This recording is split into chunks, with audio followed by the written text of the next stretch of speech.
right, Outlaw Radio Live fans, we are live on the air with the legendary multi-platinum recording artists from the legendary rap group Gambino family. We got Reginelli and Malachi up in the building tonight. How you doing tonight, boys? Man, we good. We Man, what's down with y'all, man? Oh, doing pretty good, man. So I gotta ask you guys both, what made you both decide to get into the music industry? Well, I had started writing when I was at a real young age, and we started on Scott Street. Yeah, we started on Scott Street. And when my cousin, when Malachi came and over with us, we me and him started writing together, writing songs, trying to get into it. But we really got serious about it once Pete had started letter when we really did. Like, nobody was like, man, we gonna rap you, you hear me? Yeah. It was like, what? It was like 12, 13. Yeah. At the most. Hey, that's not bad. You guys started young, and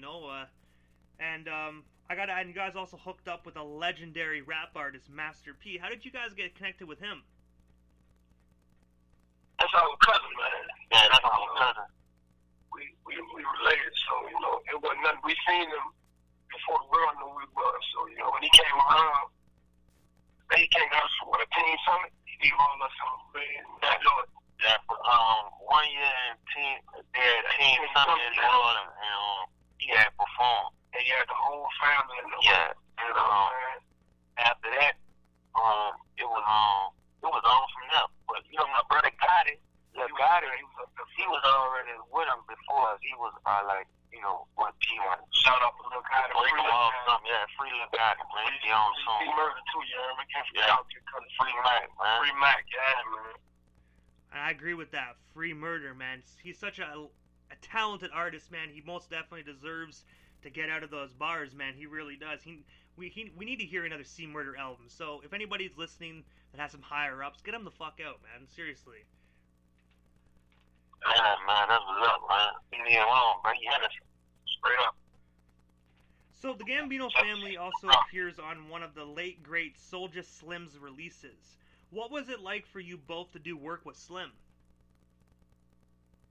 Oh man, it was magical, dog. Like, Slim was everybody's idol from New Orleans. Yeah, it's like he was next thing to Tupac. And to be on the same level with him was like, really, to tell you the truth, like I really was amazed to be under the same label with Slim than I was with Snoop when he came. Right.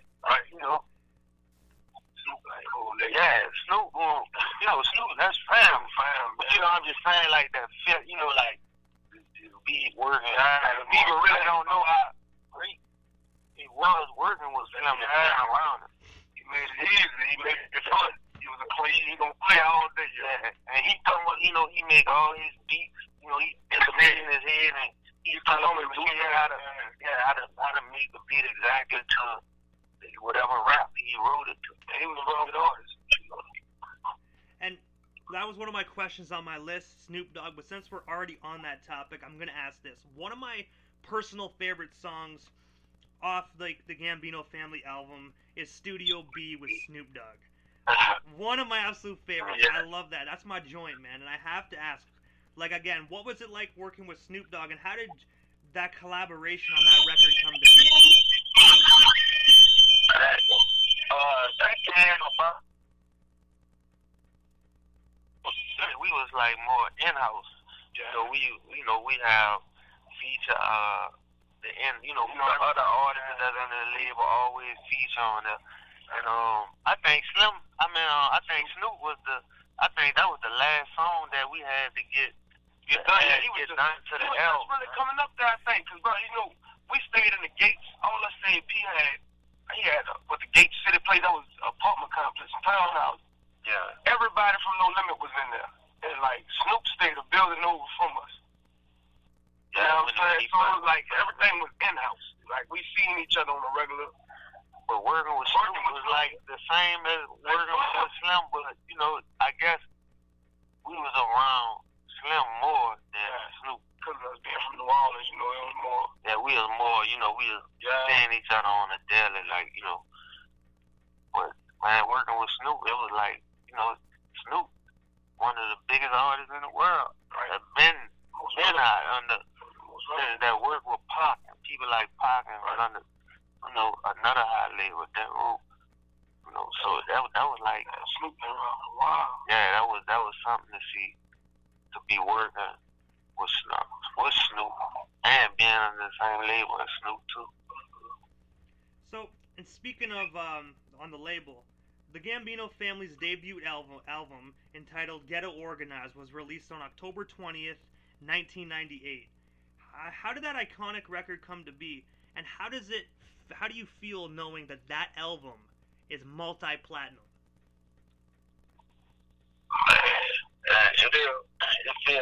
It feels good, in a way to know, that, yeah, and that's why, that's one of the reasons why, I feel how I feel about, situations that we in, where we at. Like, so we back at it. We in the studio. We getting it, man. We coming with it. It's like all of us wasn't never free at the same time for a while too. Let's throw that in the equation. We was all on separate tape, which maybe we ain't gonna speak on all that, but like it was now or never. Because everybody else still spread it out. And we was the youngest too, so it didn't make no sense to make people wait any longer. We could put forward that thing. Young with the one. Right, but to know that we multi-platinum artists, that's big. Yeah, that's humongous. And a lot of people never get that. I was going to say that, just like you said, not a lot of artists can even say they're multi-platinum recording artists, man. So that's a huge achievement as an artist. Especially during that time. At 16, and it was that album at 16. Yeah, then you had to buy, like, you had to really buy CDs out the store. CDs were going for $20. Yeah. So to do that around that time, that's a accomplishment. We was really competing with our label mates. It wasn't no competition to us out there. He dropped it 2 a month, so it's like everything up no limit went gold, man. And it wasn't, just a one-man thing. It played a part with the fans. They showed everybody love. I didn't know we still had this many fans. When I was younger there as well, I actually bought that album at a Music World. I don't know if you guys ever heard of that, but it's like the Canadian version of HMV. Just a CD, an actual like CD, a mom and pop CD shop, and that was actually the Gambino family album I bought. I think I bought it like 48 hours after the release. So it's an honor for me to have you guys on the show, and also just know that one record sale helped contribute to one of those like million records sold, man. So that's an amazing accomplishment for just 16-year-old kids, man. Moving ahead a little bit, you both formed the group Young Guns. How did that formation come to be, and what happened with the other 2 members of the Gambino family? Like, why did you guys kind of split up? Us being the youngest too, it was, everybody was like, damn, y'all little niggas go hard, Jeremy. Why y'all don't just do y'all own group separate from the Gambino family group? And they was already getting ready to pry us away from the group anyway. Yeah, because we by us being the youngest too, we felt like, we'll have a nice collaboration album after the Gambino family. Then we grew up writing together. We knew how to come off each other. It was natural. Yeah, and we really just wanted to, do more us on the Young Guns album that, and with the Gambino family, like, come with some totally different stuff, like. And I guess what right after we did the Young Gun song on our album, we went straight to True. We went straight over to CK and got us. Yeah. Yeah, C was branching off with the True brand, and he took us with him. Yeah, because he wanted to do, how Pac had Tupac and the Outlaws. He wanted to have, like, the Murder and the Young Guns. We did. That's what a couple songs over there. Yeah, and on that CP3.com. We had a lot of unreleased songs that been put out from over there. It was working. The Trap and Crime album. That's how that Young Guns came about. Reginelli, this question's for you, since we're on the topic of C Murder. You actually appeared on C Murder's CP3.com album. What was it like doing that record? It was like, man, it was fun, and it was, it was real. That was when, that time was really when, like, C really had to, like, brainstorm and really was like putting the truth thing on, and me, him, and T-Boy had, we was in the studio together. I think Malachi was locked up at the time, and we was in the studio, and C was like wrapping up the CP3.com, and me, him, and T-Boy went in there and knocked it out like that. I think Bass Heaven did the beat.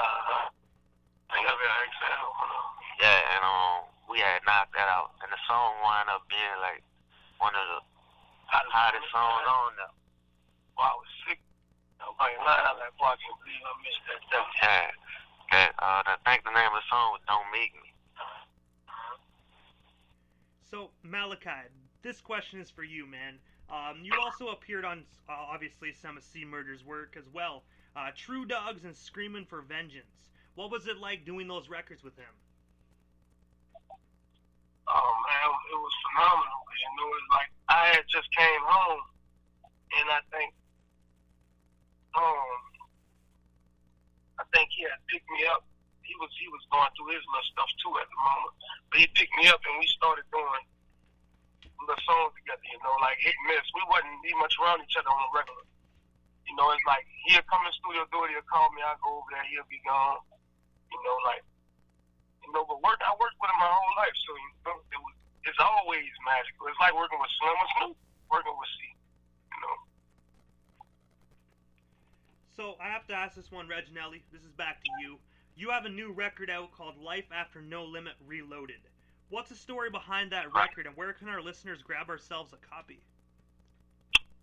The meaning behind the record was, a lot of people that was under No Limit really couldn't get past No Limit, and a lot of them wasn't fortunate enough to still be doing music, and some of them not. But that the Life After No Limit Reloaded just really came about me letting everybody know that it's still life after No Limit. Right. You ain't gotta give up. You ain't gotta give it ain't over. There's a lot of people just stop, man. And never stop. And it's available on all music outlets, Apple, Tidal, Spotify, all of them. Even my mixtape, SoundCloud, is everywhere. And it's burning, is on fire right now. So everybody that's listening, make sure you head on over to those platforms. Grab Life After No Limit Reloaded. Trust me, I've listened to it. I've peeped it. It's straight bangers through and through. So everybody grab that record up today. Malachi, this is one's for you. Back to you, man. I noticed on your Facebook it says you're currently signed to True Bassolini Records. How did you land that record deal? Do you have any any current projects you'd like to tell the world about? Nah, we've done a ton of work. It's like right now, all the true artists are freelance. Reginelli's still a true artist. You know what I'm saying? Like, that was the last label we ever was tied to, roughly. You know what I'm saying? We're going to be forever true. And like, I just carried a banner, At the end of the day, we got a ton of songs. We put songs out on a project. Me and C did Too Deep Music project. It was on, what the name of that project was? Community Service. It was me, him, and a guy named Detroit, Mr. Magic, couple cats. Around this time, Reginelli was in jail. You know what I'm saying? See, so it was always hit and miss with us. And we put out a bunch of stuff. It just didn't get enough promotion because, the general wasn't there to push it. None of us had really the business sense, And shout out to Big Doe, he carrying it for C right now. He holding everything down. Cut Boy G De Niro, 2 Meter. You know what I'm saying? Yeah, we still out here, OG Lyric. We still here. You might not hear most of us, but we still out here screaming. And speaking of still here, I noticed this on Instagram today, so I had to add this question into the lineup. I noticed that you guys have a new record you're working on called the Gambino Family Still Ghetto Organized. Could you tell our listeners a little bit more about that project, and when is it? When is the estimated release date for that? Because I'm excited after I seen that, boys. I'm telling you. Yeah, man, I seen everybody was excited, but yeah, like some people asking about another album. When is when are we gonna get another one? Me and Malachi decided it would happen. Right. We took a minute because we wasn't out at the same. If I was out, he was in. If I was in, he was out. So we wasn't just like now. Got it. He locked up right now. Fino going through legal issues and everything. So we just gonna hold it down. Right. And, once we get all that situated, then we'll come back with everybody. Right. But y'all will have it no later than February. Yeah. Shout out to my little producer Mozart. You heard me? That's my little brother. Shout out to Mozart. He done a lot of tracks on. He done the bangers. You know what I'm saying? Y'all be looking for where I'm from one day. Like we gonna push these joints. Y'all be looking for that. You know what I'm saying? Yeah, we coming in. And I got another announcement that starting January for the whole 2020 year, I'm driving. Me and Malachi, we driving back to back every other month. Get ready for the 2020 Vision mixtape. That's mine. You hear me? So I'm gonna cut up on that thing for y'all. Every other month for the whole year, 2020. We dropping back to back. We ain't playing with it. That sounds like a busy schedule, boys. That sounds fucking dope, and I'm looking forward to that as well. What platforms will those mixtapes be available on, just so our listeners can keep their eyes peeled for them? All music platforms. Music platforms. Ain't gonna be no Tidal, Apple, Spotify, all of them. Google Play. It's gonna be everywhere. Yeah. Everywhere. So I have to ask, guys, other than the mixtape, other than the Still Ghetto Organized album, what's next for you both? Any new tour concert dates you want to tell our listeners about? Anything at all? Yeah, I got a concert next month in Birmingham, Alabama, on the 28th, and then I forgot the name of the venue spot. we gonna be having the Still Ghetto Organized tour, the Life After No Limit Reloaded tour that we working on right now. Yeah, we got a lot of people that they gonna remember we planning on sealing to get on this tour. Yeah. You know what I'm saying? It's gonna be nice. Like the people want to know where they at. Yeah. We're gonna pull them out. So it's gonna be epic. Hey man, that sounds great. Honestly, I would love to see you guys live in concert. Do you guys have any like international dates at all you're thinking about? Not at the moment. Yeah, we busy wrapping up music right now. Yeah. But we always, we open for, we booking for whatever. We coming. You book us in Iraq, we coming. Believe that. We're pulling up anywhere. Hey, and that's what's up. So I have to ask, guys, this is the time during the broadcast where I have the listener that comes on, the person being interviewed that comes on the show a chance to give shout-outs or give thanks to whoever they want to give shout-outs or thanks to, and also their social media handles. That way our listeners can follow you if they're not already doing that. All right. Man, shout out to, the God first, and shout out to my family, my kids, my girl, everybody, my mom, everybody that been, rooting for me, my fans, the real fans, shout out to everybody. Shout out to producers and engineers. Yeah, everybody. Everybody, Everybody that's affiliated with me, shout out to them. And, I just want to say, y'all can follow me on Instagram at official_Reginelli_Gambino. On Facebook is Reginelli Gambino, Reginelli Johnson. Twitter is Reginelli_3. And just holler at me. I'm you can follow me on there, keep updates of what's going on. And you can find my Instagram, True Malachi, Gambino. You know what I'm saying? That's my Instagram. You can follow me on my Facebook at Malachi Johnson. I don't much remember my Twitter and all that because I ain't social media. I'm the one that ain't social media friendly early. I don't do it too much. So yeah, but y'all can follow me. Y'all can follow him and see. Y'all can find me somewhere on his page. Yeah. All right, I gotta say, guys, thank you so much for coming up on Outlaw Radio Live. It was an absolute honor and a blessing to interview you both. Thank you so